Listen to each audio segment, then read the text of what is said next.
Hello दोस्तों, कैसे हैं आप सभी। मैं हूं आपका दोस्त और इस कायनात का इकलौता मुर्तद मौलाना बकरी ए हिंद उल मुसल्लम। तो दोस्तों, आज का तर्जुमा है गजवा ए हिंद को लेकर, इसलिए ध्यान से सुनना क्योंकि भविष्य में तुम्हें इसका सामना करना पड़े। इसके बारे में मैं आपके सामने कुरान और हदीस के सोर्स भी रखूंगा। वीडियो को देखते देखते आप सभी से दरख्वास्त है कि वीडियो को लाइक, शेयर और चैनल को सब्सक्राइब जरूर कर लें, क्योंकि जितना फैलेगा उतना ही पेलेगा। तो दोस्तों, गजवा ए हिंद का मतलब है होली वॉर ऑफ इंडिया, मतलब है भारतीय उपमहाद्वीप को जीतना, यानी कि जिहाद। इसका मतलब है इंडियन सबकॉन्टिनेंट को जीतना और इसे इस्लामिक रूल शरिया के नीचे लाना। इस्लाम का ये आइडिया सदियों से बहस और कंट्रोवर्सी का विषय रहा है। इसकी ओरिजिन अक्सर इस्लामिक स्क्रिप्चर्स, खासकर हदीस के कुछ इंटरप्रिटेशन से जोड़ी जाती है। मानने वाले इसे एक प्रोफेसी मानते हैं कि इंडिया को आखिरकार मुस्लिम वॉरियर्स ही जीतेंगे, और भारत के मुसलमान का भी यही ख्वाब है, क्योंकि गजवा ए हिंद होने के बाद ही जन्नत के दरवाजे मुसलमानों के लिए खुलेंगे। लेकिन गजवा ए हिंद के आइडिया को कुछ लोगों ने हिस्टोरिकल इवेंट्स और करंट पॉलिटिकल एजेंडास को जस्टिफाई करने के लिए इस्तेमाल किया है। हालांकि उस पॉलिटिकल पार्टी के लिए यह सिर्फ एक एजेंडा ही है, वे लोग इसके बारे में बिल्कुल भी गंभीर नहीं है। लेकिन भारत के मुसलमान लव जिहाद, लैंड जिहाद, धर्मांतरण करके अपने काम में लगे हुए हैं।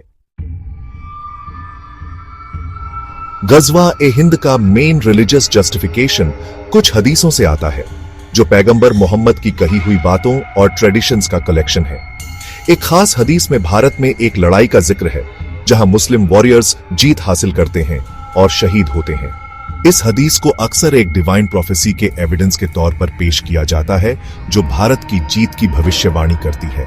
इस हदीस में हमारे रसगुल्ला हजरत मोहम्मद का साथी, जिसे हम मुल्ले साहबा कहते हैं, जिसका नाम अबू हुरैरा है। अबू हुरैरा एक सुन्नन नसाई की 3174वीं हदीस में कहता है कि अल्लाह के दूत पैगंबर मोहम्मद ने वादा किया था कि हम भारत पर आक्रमण करेंगे। अगर मैं यह देखने के लिए रहता हूं तो मैं खुद को और मेरी संपत्ति को निछावर करूंगा। अगर मैं मर गया तो मैं शहीदों में से एक बनूंगा, और यदि मैं वापस आऊंगा तो मैं अबू हुरैरा अल मुहर्रर, यानी कि आग से मुक्त होऊंगा। अल्लाह के दूत पैगंबर मोहम्मद के आजाद गुलाम थाउबन ने कहा कि अल्लाह के दूत पैगंबर मोहम्मद ने कहा था, मेरी उम्मत के दो समूह हैं जिन्हें अल्लाह आग से मुक्त करेगा। एक वह समूह जो भारत पर आक्रमण करेगा, और दूसरा वह समूह जो ईसा बिन मरियम यानी ईसा मसीह के साथ होगा, शांति उस पर हो। वहीं अबू हुरैरा अपनी एक किताब अल फितन नाइम इब्न हमाद में लिखता है कि इस उम्मा में सैनिक सिंध और हिंद की ओर बढ़ेंगे। इसी किताब में अबू हुरैरा और सफवान बिन उमरो कहता है कि उम्मत का एक समूह भारत को पराजित कर देगा, अल्लाह उनके लिए भारत को खोल देगा। जब तक कि वे वहां के राजाओं को जंजीरों के साथ बांध कर नहीं लौटते, अल्लाह उन योद्धाओं को माफ कर देगा। जब वे भारत से वापस लौटेंगे, उन्हें सीरिया में ईसा इब्न मरियम मिलेगा। 15वीं शताब्दी का एक फारसी विद्वान शाह नेमतुल्लाह वली अपनी किताब कसीदा पेश गोई में कुछ इस प्रकार कहता है कि दुनिया के चारों कोनों के मुस्लिम लड़ ढाके हिंद के खिलाफ गठबंधन बनाने के लिए हाथ मिलाएंगे और गंगा नदी तक विजय प्राप्त करेंगे, तथा मुजाहिदीनों के लिए लड़ाई में लुटे हुए माले गनीमत में सुंदर लड़कियां तथा सौम्य महिलाएं शामिल होंगी। कुल मिलाकर इस्लामिक विद्वानों का मत है कि पैगंबर मोहम्मद की नबूवत से लेकर कयामत तक मुसलमानों और काफिरों के बीच भारत होगा। और साथ ही बहुत से विद्वान यह मानते हैं कि गजवा ए हिंद अभी तक पूरी तरह से नहीं हुआ है, लेकिन जब ऐसा होगा तब ईसा इब्न मरियम सीरिया में मिलेंगे, और फिर इमाम मेहंदी आएगा, तब भीषण मारकाट मचेगी, और उसके 7 साल बाद दज्जाल आएगा, और इसके बाद कयामत आएगी।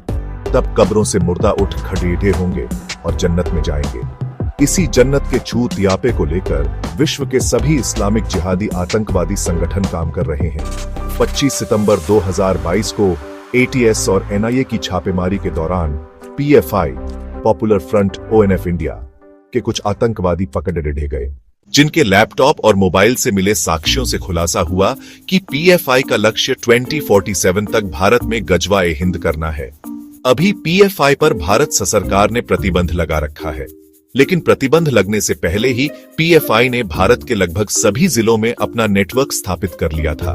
दिल्ली के शाहीन बाग में सीएए प्रोटेस्ट के समय पीएफआई का ऑफिस वहीं पर था और सीएए प्रोटेस्ट के बाद हुए दिल्ली दंगों में भी पीएफआई मुख्य योजनाकार था।